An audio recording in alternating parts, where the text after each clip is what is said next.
Good evening and welcome to Orenda Books at Bedtime. I'm Karen Sullivan, publisher of Orenda Books, and tonight we're going into the world of social media in a stalker psychological thriller by the one and only Paul Burston.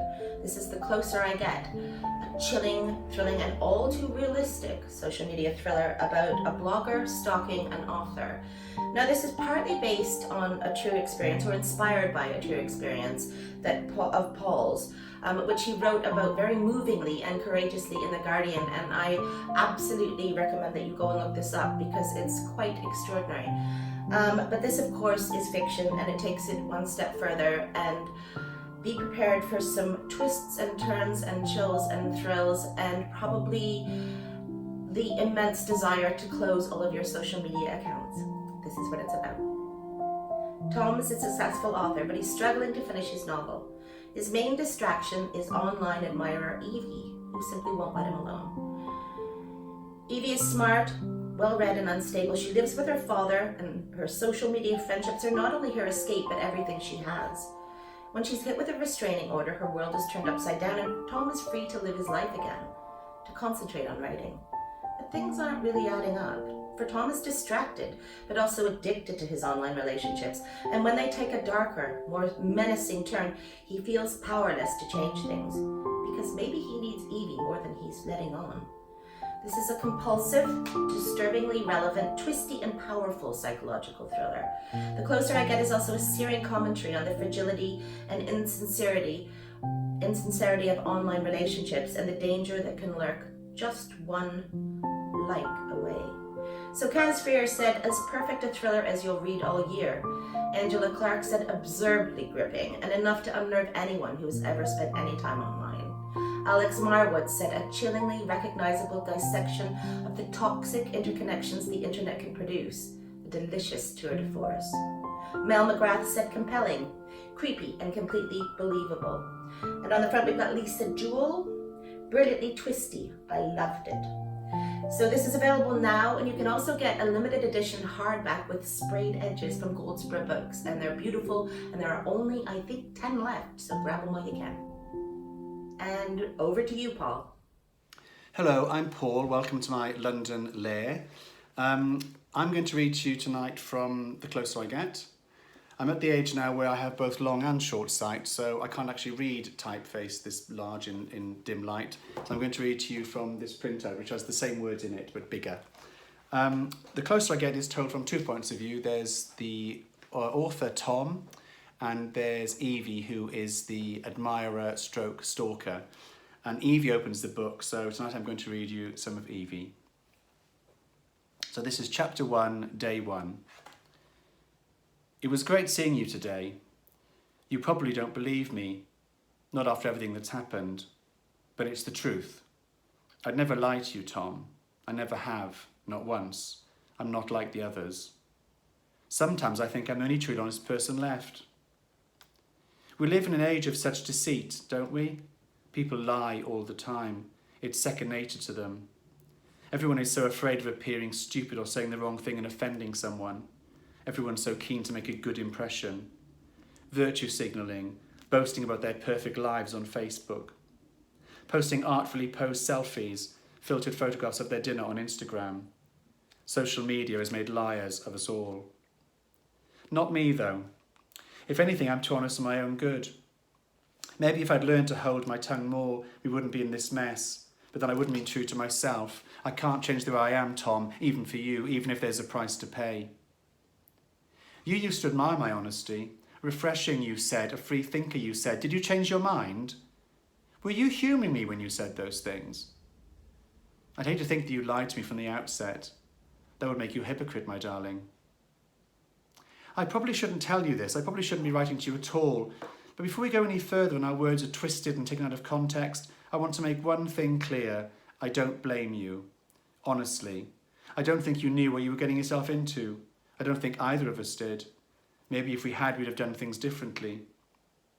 But life's not like that. You don't wake up one morning knowing that today is the day you'll meet the person who'll change your life forever. You don't go into these things with your eyes wide open. They just sort of creep up on you. And that's how it was with us. We don't decide when we fall in love. We don't choose it, it chooses us. We have no more control over it than we have control over the weather. Do you recognise those words, Tom? You should, because you wrote them. That's a direct quote from your second novel.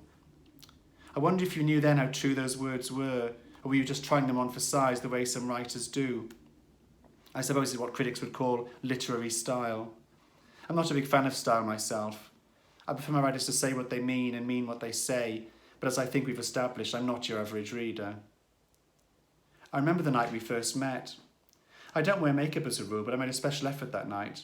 Eyeliner, lipstick, a bit of blush. It's not every day a girl gets to meet the man she's admired from afar. I remember the crisp white shirt you wore, the slightly cocky, slightly nervous smile when you walked into the crowded bookshop. I remember thinking your author's photograph didn't do you justice, that you were far better looking in the flesh. Never did I imagine this would be the start of something life-changing. I'd only come to hear you speak and get my book signed. Emotional attachments were the last thing on my mind. Contrary to what you may be thinking, I didn't plan for any of what happened afterwards. Grand passions really aren't my thing. I'm not one of those women who sits around dreaming of being swept off their feet. I've never needed a man to complete me, not like my mother. She was never happy unless she had a room full of male admirers, yet never tired of boasting of her feminist credentials. But then we both know what hypocrites feminists can be, don't we? In fact, that was one of the first things that we agreed on that night at the bookshop when I stayed behind after the crowds had dwindled. Some dreary woman was complaining about the lack of positive female role models in your books, as if your first responsibility as a novelist isn't to tell a good story, but to make her feel validated. I could see you needed rescuing, so I spoke up. That's the trouble with some feminists. What they lack in imagination, they make up for in self-righteousness. You feigned shock. And what kind of feminist are you? The recovering kind, I replied, and you laughed, flashing those perfect white teeth of yours. You asked my name and I handed you my business card. Evie, you said. That's a pretty name. I watched you slide the card into your breast pocket. Then you took my book and you signed it. To Evie, a kindred spirit. Best wishes, Tom Hunter. Imagine, me and Tom Hunter, kindred spirits.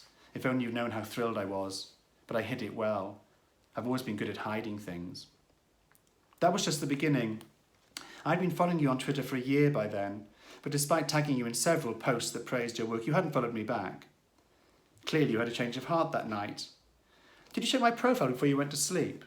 Did you lie awake counting down the hours until you made your next move? Because at 6:12 a.m. the next morning, there it was. A notification informing me that you were now following me back on Twitter. I tried not to read too much into it, but I couldn't help myself.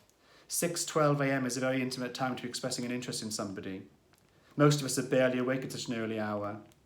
I pictured you lying in bed, wiping the sleep from your eyes, looking at your phone, thinking of me. It's no wonder my mind was racing. A girl could be forgiven for thinking you had designs on her, and as this girl soon discovered, she wasn't wrong. But back to today. I spotted you long before you saw me. You were climbing out of a black cab. You had the collar of your jacket turned up and a red scarf tied loosely around your neck. You looked good. A little tied around the eyes perhaps, but that's only to be expected. It can't have been easy for you keeping up appearances all this time. No wonder the strain is showing.